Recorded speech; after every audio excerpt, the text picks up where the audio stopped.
warahmatullahi wabarakatuh. Bismillahirrahmanirrahim. Alhamdulillahi rabbil alamin. Wa bihi nasta'inu ala umurid dunya waddin. Wassalatu wassalamu ala asyrafil anbiya'i wal mursalin, Sayyidina wa habibina wa syafi'ina wa qurrati a'yunina wa maulana Muhammadin wa ala alihi wa ashabihi wa dhurriyyatihi ajma'in, amma ba'd. Ashhadu an la ilaha illallah wa ashhadu anna Muhammadar Rasulullah wa ufawwidu amri ilallah. Innallaha basirum bil ibad. Hasbiyallahu la ilaha illa huwa alaihi tawakkaltu wa huwa rabbul arsyil azim. Qala Allah ta'ala fi kitabihil karim hikayatan an nabiyillahi Musa alaihi salam. Rabbi syrah li sadri wa yassir li amri wahlul 'uqdatam min lisani yafqahu qawli. Para alim, para asatid, para asatidah, para sepuh, para bini sepuh, para tokoh masyarakat, hadirin hadirat sekalian, hafidhani wa hafidhakumullah, bil khusus segenap pengurus Masjid Jami' Al-Muhajirin yang semoga pengurusnya dan jamaahnya selalu dalam naungan rahmat, barokah, perlindungan serta bimbingan Allah Subhanahu wa ta'ala. Amin, Allahumma amin, insyaallah. Allahumma inna nas'aluka ilman nafi'a wa rizqan tayyiba wa amalan mutaqabbala wa fatahallahu lana futuhal arifin. Allahumma inna na'udzubika min ilmin la yanfa' wa amalin la yurfa' wa qalbin la yakhsha' wa du'a ila yusma'. Allahumma ati anfusana taqwaha wa zakkiha anta khairu man zakkaha anta waliyuha wa maulaha. Amin, Allahumma amin, insyaallah. Masih melanjutkan kajian kita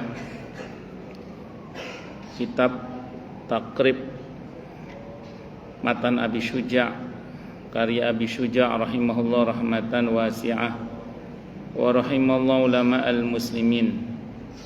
Qala al-muallif rahimahullahu ta'ala wa nafa'ana bihi wa bi'ulumihi fid dharain, amin. Bismillahirrahmanirrahim. Faslun ay hadza faslun, ini adalah fasal yang menerangkan tentang wal waqfu, dan adapun wakaf adalah jaizun, boleh. Walaupun nanti kebanyakan ulama menyatakan hukumnya adalah masnunatun. Masnunatun itu disunahkan. Bisalah sati syara'ito, dengan 3 syarat. Jadi wakaf itu diperbolehkan dengan 3 syarat. Wakaf itu atau wakaf itu dari kata waqafa yang secara bahasa artinya diam, tidak bergerak. Ada juga yang mengartikan dengan menahan, karena memang wakaf itu prinsipnya adalah sedekah jariyah, sedekah yang pahalanya terus mengalir, karena asal pokoknya ditahan, tapi manfaatnya terus didistribusikan. Itu namanya wakaf. Seperti misalnya orang wakaf masjid, maka asal atau pokok dari wakafnya, yaitu berupa bangunan masjid atau tanahnya, itu tidak boleh dijual, dihibahkan dan diwariskan. Namun pemanfaatannya terus berlangsung yang berada di atas masjid ini, entah itu dalam bentuk ibadah, kajian, ataupun aktivitas-aktivitas syiar yang lainnya, yang itu merupakan kebaikan yang diharapkan pahalanya terus mengalir. Atau bisa saja dalam bentuk wakaf kebun atau persawahan, di mana kebunnya, sawahnya itu ditahan pokoknya seperti milik Sayyidina Umar radhiyallahu an, tapi hasil dari kebun itu dimanfaatkan oleh keluarganya, fuqara masakin dan kaum muslimin secara umum, termasuk untuk jihad fisabilillah. Nah, itu merupakan bagian dari bentuk-bentuk wakaf, karena memang wakaf itu tidak melulu masjid, makam, tidak hanya melulu itu, termasuk wakaf perkebunan, wakaf pertanian. Mungkin yang pernah saya singgung di sini, yang di daerah Sumatera kan ada istilah tanah pusako tinggi, pusako tuwo, pusako rendah, saya nggak ngerti itu ada pusako apa itu. Yang itu tidak bisa dijual, tapi turun-temurun dimanfaatkan oleh keluarganya, tapi diamanahkannya sebagai nazirnya itu adalah keponakan perempuan kalau saya nggak salah ya. Saya nggak ngerti, kalau saya salah tolong koreksi lah. Dan itu nggak bisa dijual, itu nggak bisa diwariskan, nggak bisa dihibahkan. Saya berbaik sangka kakek moyang orang Sumatera itu sudah ngerti tentang masalah wakaf. Karena wakaf ini nanti dibagi dua secara umum, ada wakaf dzurri atau ahli, wakaf untuk keluarga, termasuk juga ada wakaf khairi atau wakaf publik. Nah, yang untuk keluarga tadi itu kategorinya wakaf ahli. Saya contohkan dalam pertemuan yang kemarin, misalnya ada seorang tua yang punya rumah, yang rumahnya itu tidak mau dijual. Beliau berharap rumahnya jadi jujukan anak putu yang merantau di luar kota, di luar pulau, di luar negeri, agar kalau pulang kampung punya jujukan, tidak usah nginep di hotel. Maka supaya tanah dan rumah itu tidak dijual, dia bisa wakafkan dalam bentuk wakaf ahli atau wakaf dzurri tadi itu.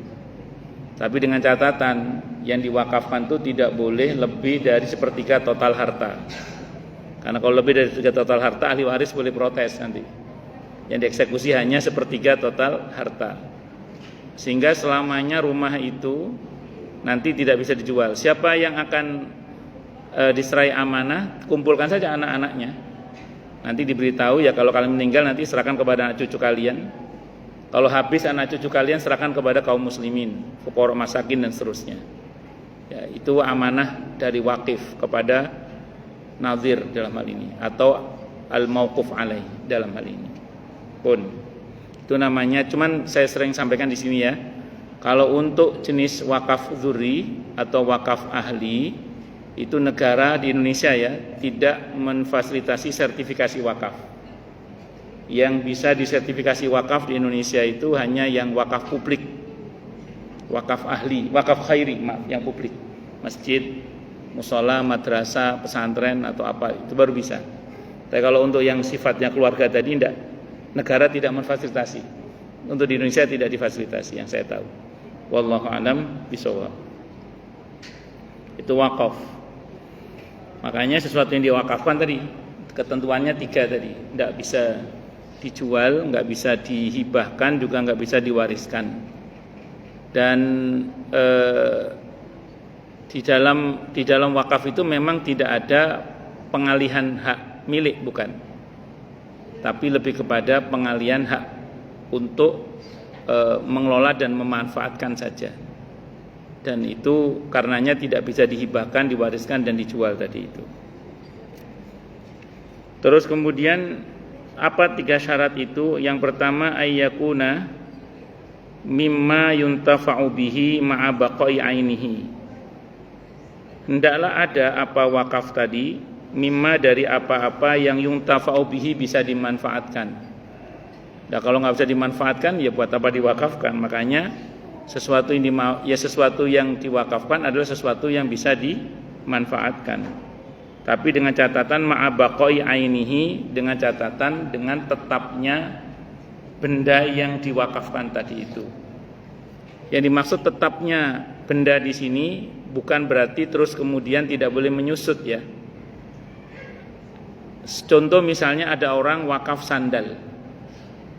Sandal untuk masjid. Biasanya ada beberapa masjid itu yang tempat wudhunya itu pisah dari masjid, sehingga kadang orang pakai sandal. sehingga orang wakaf sandal di masjid itu. Nah, maka orang yang wakaf sandal itu cepat atau lambat sandal itu pasti menyusut. Itu tidak apa-apa. Karena yang dimaksud dengan baqo ainihi itu maksudnya bukan yang tipe sekali pakai langsung habis. Kayak misalnya orang wakaf sabun itu tidak bisa karena kan sekali pakai langsung habis. Nah, beda dengan kalau sandal itu masih lama dipakainya, sekian bulan, bahkan ada yang sekian tahun mungkin sampai terepes baru nggak bisa dipakai lagi. Itu pengertiannya ya. Jadi bukan berarti terus tidak boleh wakaf benda yang bisa menyusut. Dan umumnya kalau itu sifatnya yang bergerak ya, itu umumnya ya menyusut pasti. Kecuali yang terus naik itu barangkali kalau berupa tanah yang produktif atau tanah yang strategis, itu mungkin bisa nanti itu terus berkembang itu. Kayak di masjid ini kan tanahnya ini tidak hanya dimanfaatkan untuk masjid, tapi juga sebagai lahan parkir kalau nggak salah, gitu Pak Haji. Betul Ustaz ya? Itu seperti itu. Sehingga kemudian di sini ya mungkin ada beberapa yang menaruh infak untuk masjid dan seterusnya. Bahkan saya pernah tahu ada di Jakarta Timur itu lahan parkir masjidnya itu oleh nazirnya di samping masjid ada pemanfaatan untuk lahan parkir bagi warga yang nggak punya parkiran mobil. Itu per bulan bisa mendapatkan 18 juta per bulannya dari mobil yang parkir di masjid itu. Wallahu a'lam bishawab. Itu ya diantaranya. Terus kemudian wa ayyakuna ala aslin maujudin, dan adalah ada apa wakaf tadi ala aslin maujudin, atas asal yang ada, wa far'in la yanqati'u, dan cabang yang tidak terputus. Maksudnya gini, ketika terjadi akad wakaf, sesuatu yang diwakafkan tadi sudah harus ada, jangan tidak ada. Jadi jangan sampai kemudian ketika serah terima siqat wakaf, ternyata yang mau diwakafkan bendanya tidak ada. Ya, itu tentu tidak sah. Jadi harus ada benda yang diwakafkan atau sesuatu yang diwakafkan harus sudah ada. Tidak boleh yang belum ada, harus yang sudah ada. Nah, terus kemudian kalau kita baca penjelasan sebagian pensyarah kitab ini, di sini sebutkan ada dua penjelasan. Yang pertama, hendaklah yang diwakafkan itu adanya benda yang diwakafkan itu adalah sesuatu yang bisa dimanfaatkan dalam waktu yang lama, bahkan kalau perlu selamanya. Itu yang pertama. Contoh misalnya tadi wakaf tanah untuk masjid, untuk pesantren, untuk madrasah. Atau tanah wakaf kebun untuk dimanfaatkan kebun itu. Jadi atau wakaf pohon itu boleh, tidak apa-apa. Wakaf pohonnya diwakafkan hasilnya untuk kaum muslimin, boleh, tidak apa-apa. Silahkan saja. Jadi wakaf seperti itu boleh ya. Jadi singkat kata singkat cerita, wujud dari benda itu harus bisa dimanfaatkan dalam waktu yang lama, bahkan selamanya kalau perlu. Walaupun di dunia nggak ada yang selamanya, pasti kullu man 'alaiha fan. Setiap yang ada di bumi ini pasti akan hancur. Ya, tapi yang sifatnya seperti itu maksudnya ya. Nah, terus kemudian ada juga yang menjelaskan bahwa hendaklah wakaf ini diserahkan kepada orang yang diharapkan bisa memanfaatkan wakaf itu sampai hari kiamat. Nah, kemarin itu kan ada contoh kasus di sini yang diceritakan, ada orang wakaf madrasahnya mangkrak. Nadirnya bingung, anak-anaknya juga bingung, ini mau diapain ini madrasah ini mau mangkrak, sudah nggak bisa dilanjutkan lagi nih misalnya gitu. Maka kalau bisa dari awal wakif itu ngomongnya itu yang sekiranya kemudian itu mengarahkan kepada al-mauquf alaih nadir untuk bisa memanfaatkan itu dalam waktu yang terus atau lama. Contoh misalnya gini, dulu guru saya ketika saya berada di Kencong Jember sana ya, itu guru saya itu membuat sekolah madrasah aliyah, madrasah sanawiyah. Itu dikonsep kalau nggak laku madrasahnya akan dialihkan menjadi rumah sakit atau klinik. Jadi konsep bangunannya itu konsep begitu. Pokoknya madrasahku gak payu tak kayak klinik, gitu kata beliau begitu. Sehingga konsepnya itu begitu, andaikan misalnya nggak laku sebagai madrasah, maka nggak perlu dijual, tapi langsung dialihkan menjadi klinik. Sehingga nanti penerusnya itu ya tahu, oh ini dulu pendirinya itu cita-citanya begitu. Seandainya nggak laku madrasahnya dipakai sebagai klinik. Untuk kalau di kampung itu ya semacam rumah sakit daerah atau apalah gitu. Itu seperti itu. Walaupun qadarullah ya, masya Allah, alhamdulillah laku sih madrasahnya. Bahkan banyak muridnya hingga detik ini. Semoga sampai hari kiamat, amin insyaallah. Itu seperti itu. Nah, jadi makanya usahakan kalau panjenengan mau wakaf, pastikan nadhirnya adalah orang yang bisa mengelola harta wakaf itu secara bersinambung. Jadi pikiran Anda tidak hanya sebatas pada orang yang Anda hadapi, tapi pesankan atau tuangkan dalam perjanjian wakaf itu bahwa diharapkan kalau suatu saat misalnya sesuatu yang diwakafkan sudah tidak lagi produktif pemanfaatannya, maka mohon diserahkan kepada pihak yang bisa mengelolanya untuk kemaslahatan kaum muslimin, untuk perjuangan di jalan Allah, untuk fuqara, untuk masakin, untuk apalah terserah jenengan tadi bahasanya apa tadi. Itu seperti itu.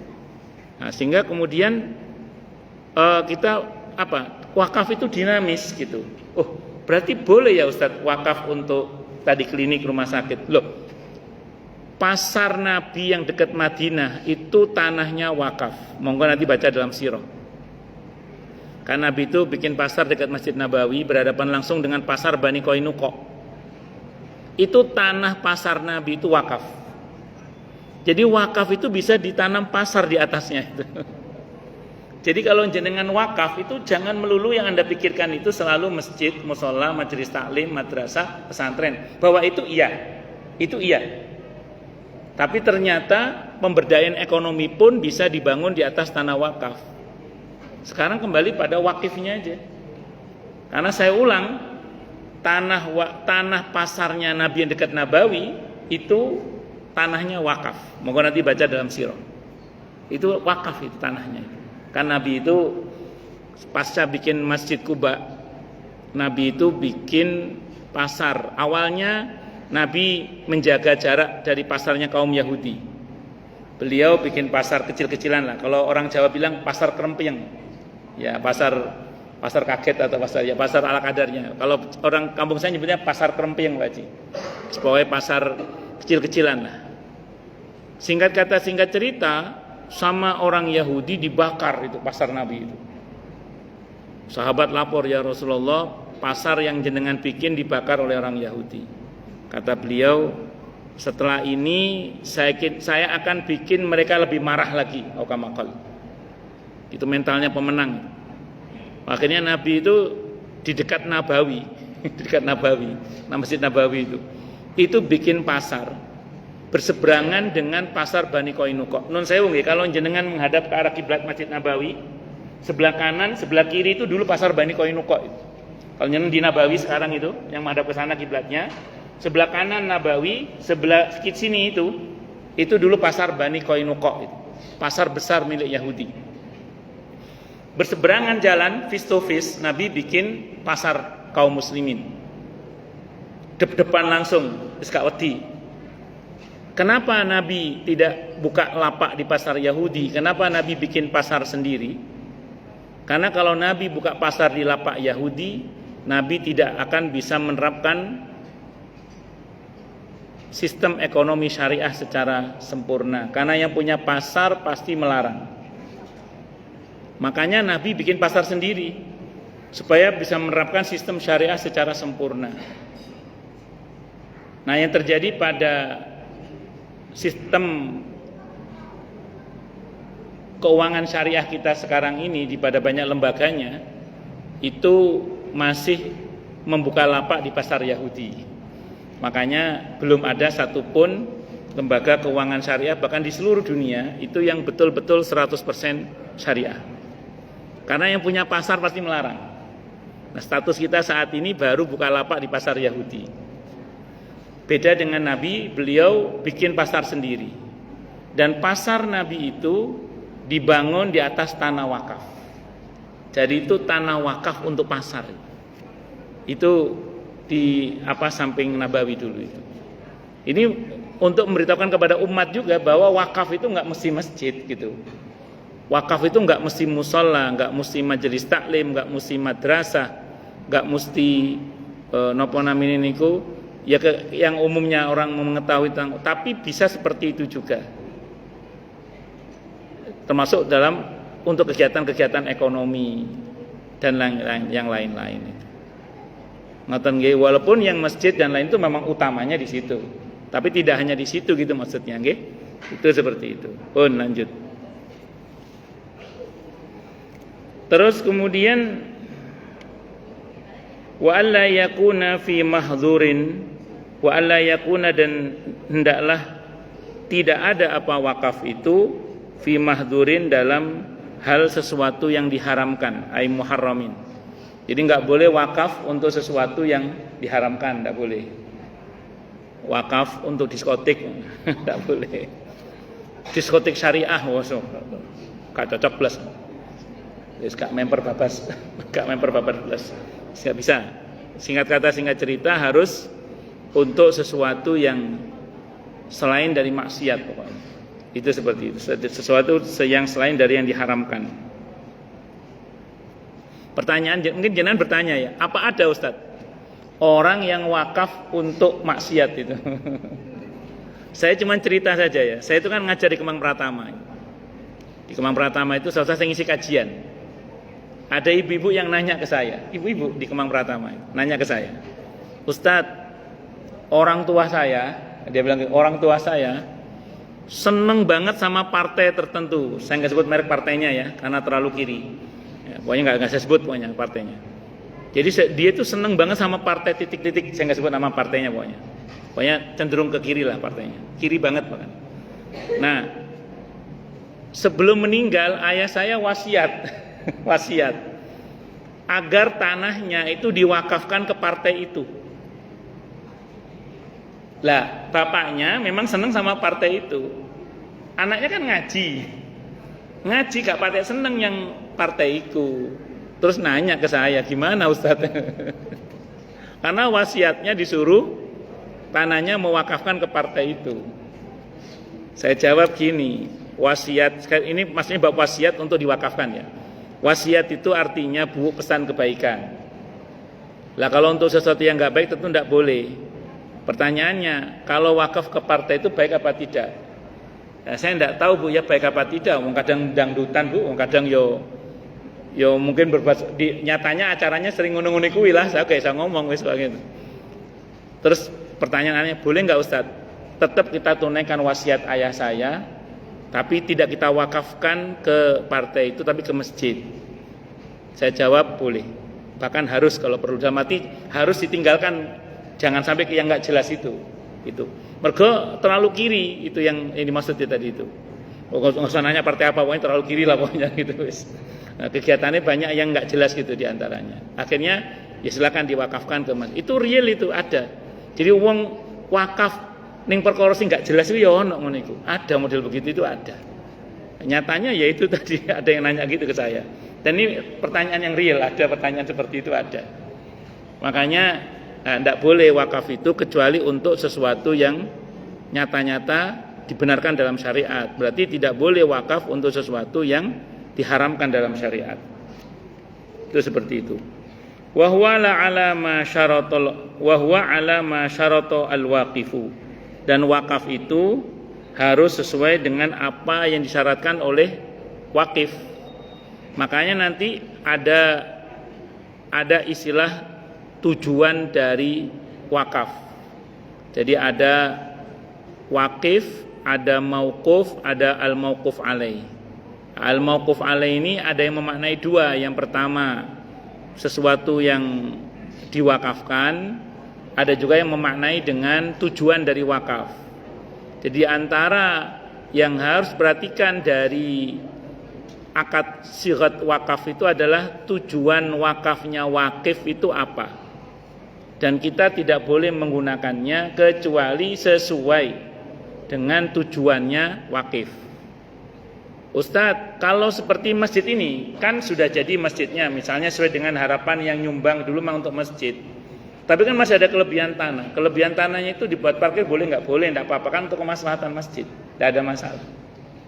Kayak ada satu masjid tertentu itu orang wakaf masjid, tapi jadi nggak cuma masjid plus TPQ plus klinik plus saat itu masih zamannya wartel ya, ada warung telepon saat itu.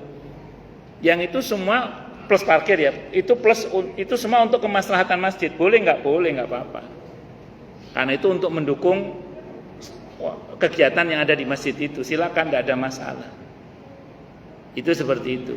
Yang tidak boleh itu kalau misalnya diwujudkan dalam wujud yang tidak sesuai dengan yang seharusnya. Nah, jadi kalau wakafnya masjid ya masjid, kalau musola ya musola, madrasah ya madrasah, bahwa ada pendukung karena memang luas tanahnya memang luar biasa, maka tidak ada masalah kalau kita adakan kegiatan-kegiatan yang lain di atasnya untuk kemaslahatan yang diwakafkan tadi itu. Bisa dimengerti nggih insyaallah nggih? Nah, itu diantaranya. Syarat yang dimaksud dalam bentuk misalnya min taqdimin, mendahulukan, atau takhirin atau mengakhirkan, atau taswiyatin atau menyamakan, atau tafdilin atau mengutamakan. Jadi gini, misalnya si wakif ini mengatakan tanah ini saya wakafkan beserta pohon-pohonnya, nanti tolong hasil kebunnya atau hasil panennya utamakan untuk masjid dulu misalnya. Utamakan untuk fuqara masakin setelahnya, utamakan untuk anak-anak yatim misalnya ya. Urutannya harus sesuai dengan maunya si wakif. Itu contoh yang disebut dengan mendahulukan siapa, mengakhirkan siapa, mengutamakan siapa dan seterusnya. Itu yang dimaksud. Nah, ini didasarkan kepada sebuah hadis. Wal aslu fi ma sabaqa, adapun asal atau dasar dari yang dikatakan oleh pengarang kitab tadi itu berkaitan dengan mendahulukan siapa, mengutamakan siapa, mengakhirkan siapa itu adalah hadis marwahu al-Bukhari. Hadis yang diriwayatkan Imam Bukhari, hadis nomor 2586, wa Muslimun dan Imam Muslim hadis nomor 1632. An Ibnu Umar, dari Ibnu Umar radhiyallahu anhuma, anna Umar bin al-Khattab, wa sungguhnya Umar bin al-Khattab radhiyallahu anhu asaba ardon bi Khaybar. Beliau mendapatkan tanah di Khaybar. Di Khaybar itu tanahnya subur. Khaybar itu tanahnya subur, Khaybar itu. Dulu dikuasai oleh orang-orang Yahudi, akhirnya dikuasai oleh kaum muslimin. Dari kota Madinah, Khaybar itu ke arah utara kira-kira 100 km. Dari arah kota Madinah yang kalau kita umroh itu kan kita di Nabawi itu ke Khaybar ke arah utara itu kira-kira 100 km. Dulu ketika masih menggunakan onta atau kuda, 100 km itu ditempuh dalam perjalanan 2 hari dulu itu. Sayyidina Umar merasa kok capek banget ngambil panen dari Khaybar, perjalanan 2 hari ya. Akhirnya beliau berinisiatif untuk mewakafkan. Nah, kata beliau, fa'atan nabiyya, maka datanglah siapa Sayyidina Umar radhiyallahu anhu menghadap kepada Nabi kita Muhammad sallallahu alaihi wasallam, yastamiruhu fiha. Beliau ingin meminta petunjuk kepada Nabi kita Muhammad SAW terkait dengan penggunaan tanah beliau yang ada di Khaybar itu. Faqala, maka berkata siapa Sayyidina Umar radhiyallahu an, ya Rasulullah, wahai Rasulullah, inni asabtu ardhan bi Khaybar. Saya mendapatkan tanah di Khaybar. Lam usib malan qattu anfasa indi minhu. Saya belum pernah mendapatkan tanah yang lebih baik, yang lebih subur daripada tanah yang ada di Khaybar ini. Fama ta'muru bih. Kira-kira apa yang panjenengan perintahkan untuk saya berkaitan dengan tanah ini? Qala, maka Nabi bersabda, in syi'ta. Nah, ini menunjukkan bahwa tidak wajib ya. Sunnah tadi itu, in syi'ta, jika engkau mau, habasta aslaha, kamu tahan pokoknya, wa tasaddaqta biha, dan engkau bersedekah dengan hasil kebunmu itu. Qala maka berkata siapa Ibnu Umar radhiyallahu anhuma fatasaddaqa maka bersedekah biha dengan hasil kebunnya itu siapa Umar Sayyidina Umar radhiyallahu annahu la yuba'u wa la yuhab wa la yuras. Beliau mensyaratkan agar wakaf itu tidak dijual dan tidak dihibahkan dan tidak pula diwariskan. Wa tasaddaqa biha fil fuqara, dan beliau mensedekahkan hasil dari perkebunannya itu untuk fakir miskin, wa fil qurba, untuk fuqara ya orang-orang yang fakir, wa fil qurba dan karib kerabat, wa fil riqab dan orang yang dalam perbudakan termasuk untuk merdekakan budak, wa fi sabilillah dan untuk perjuangan di jalan Allah, wa ibnis sabil dan untuk orang yang dalam perjalanan yang kehabisan bekal, wa dhaif dan tamu. La junaha tidak berdosa alaman waliyaha atas orang yang mengelola harta wakaf itu, berarti nazir ya, ayyakula minha bil ma'ruf, untuk memakan bagian dari hasil kebun itu dengan cara yang ma'ruf, dengan cara yang baik. Wa yut'imu dan memakannya, wa yut'ima dan memakannya, ghairu mutamawilin, tapi tidak untuk memperkaya diri. Jadi nazir, orang yang diserai amanah untuk mengelola tanah itu boleh juga menikmati memanfaatkan hasil kebun dengan memakannya, nyugui tamu, terus untuk dia nikmati sendiri tidak ada masalah, tapi dengan catatan tidak untuk mengkayakan diri. Nah, di sinilah ulama berkata begini, ini kata para ulama, nazir itu tidak berhak menerima gaji dari harta wakafnya itu. Jadi misalnya masjid ini ada nazirnya, dan nazir ini dan hasil dari usaha hasil dari usaha masjid ini, itu dari hasil usaha masjid ini, misalnya pihak yang namanya nazir, pengelola wakaf itu tidak boleh menerima gaji sebagai nazir, tidak boleh menerima gaji sebagai nazir. Tapi kalau dia punya fungsi yang lain, misalnya dia di sini ngajar sebagai ustadz, atau dia sebagai petugas tata usaha atau seksi repotnya masjid lah atau apa, yang notabene mereka digaji, nah itu berhak digaji sebagai itu, tapi bukan sebagai nazir, bukan sebagai apa? Nazir. Kayak kalau di sini kan misalnya ada tata usaha masjid kan, nah, nggak ada, atau bagian manajemen masjid atau apa yang sebagian mereka mendapatkan gaji dari situ, itu tidak apa-apa. Tapi bukan sebagai nadir digajinya, tapi sebagai petugas-petugas yang notabene mereka memang ada akad ijarah di situ, ada akad sewa tenaga tadi itu, ada orang yang memang didatangkan atau dipakai untuk digaji memang itu. Nah, itu namanya ijarah kemarin. Itu boleh tidak apa-apa, tapi tidak sebagai nazir. Kalau sebagai nazir maka tidak boleh. Ya sama dengan kurban itu loh. Panitia kurban kan kalau dianggap sebagai amil misalnya, kan tidak berhak menerima bagian dari bagian kurban itu sebagai panitia, kan tidak berhak itu. Kalau sebagai panitia. Tapi kalau sebagai perseorangan boleh. Karena dia sebagai hadiah kan boleh, tidak ada masalah. Jadi menerimanya bukan sebagai panitia, tapi menerimanya sebagai seorang muslim yang patut berhak mendapatkan bagian dari kurban itu misalnya. Ini beda dengan zakat yang ambil memang mendapatkan bagian itu seperti itu. Itu contoh aja. Wallahu a'lam bishawab ya tadi. Baik, silakan yang mau tanya dulu, takutnya keburu isya. Kalau enggak nanti saya terangkan penjelasannya lebih lanjut insyaallah. Oh ya, tadi yang kelewat ya. Lalu bagaimana dengan wakaf tunai Ustaz? Sekarang kan marak wakaf tunai ya. Wakaf tunai itu maksudnya dia transfer dalam bentuk uang tapi dengan tujuan wakaf. Boleh enggak itu? Kalau pendapat yang mu'tamad dalam madhab Syafi'i tidak boleh. Yang mu'tamad dalam madhab Syafi'i tidak boleh.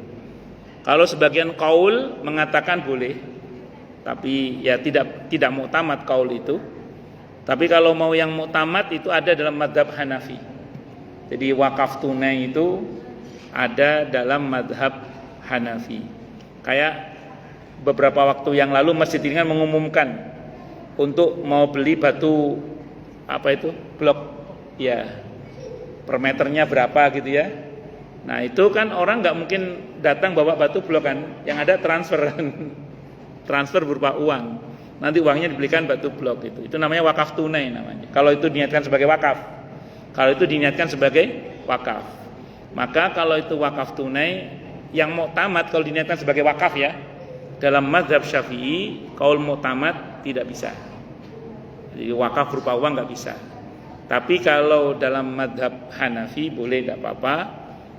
Sebagian qaul dalam mazhab Syafi'i membolehkan tapi tidak muktamad. Wallahu a'lam bishawab. Ngoten nggih?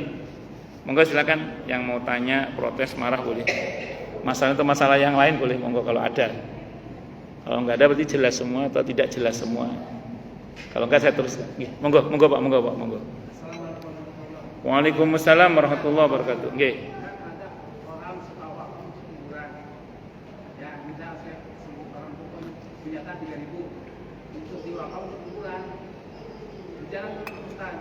Gitu terus. Setelah orang tuanya meninggal, diurus sama anaknya.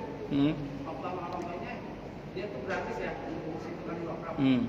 Pas anaknya ngurus, harus bayar gitu. Pak, bayar saya. Boleh kalau kita tanggal 5 juta kalau bayar kita jadi mana? Allahu Akbar. Secara prinsip harus dikembalikan kepada niat awal yang berwakaf. Jadi al-mauquf alaih atau nazir dalam hal ini yang mengelola itu tidak boleh menggunakannya kecuali sesuai dengan tujuan dari si wakif. Contoh. Di Bekasi ini saya nggak sebut tempatnya. Ada sebuah sekolah yang dibangun atas swadaya masyarakat. Termasuk si wakifnya ya. Jadi masyarakat membantu termasuk untuk pembangunan madrasahnya itu. Dulu tujuan dari si wakif itu mengatakan ini madrasah terutama untuk orang-orang yang tidak mampu di kampungnya itu supaya bisa sekolah sampai SMK pokoknya. Dari MI, enggak tahu apa dari TK yang saya tahu dari MI sampai SMK pokoknya, ada SMK di situ. Itu dibuat. Begitu sang kakek meninggal dunia, dipegang oleh anaknya, sekarang cucunya kalau saya nggak salah. Kerjasama dengan bank tertentu, dia nggak sebut nama, saya nggak sebut nama merek banknya. Kerjasama dengan bank tertentu dibuat sekolah berbayar, yang mehong, mahal itu, yang berdampak kepada tujuan dari wakif nggak tercapai. Akhirnya banyak ada orang-orang yang tidak mampu di sekitarnya nggak bisa sekolah di situ. Padahal dulu itu tujuannya dibuat supaya orang situ bisa sekolah. Tujuannya itu dulu gitu. Dia kerjasama dengan bank tertentu terus kemudian sehingga orang setempat mengecap cucunya ini sebagai pengkhianat wasiat, pengkhianat wakaf. Nah pertanyaannya, dulu tujuan dari wakif itu apa? Apakah memang untuk memudahkan bagi terutama fuqara masakin supaya bisa dimakamkan di situ atau bagaimana? Kalau iya, berarti terkhusus untuk fakir miskin dia tidak boleh memungut biaya.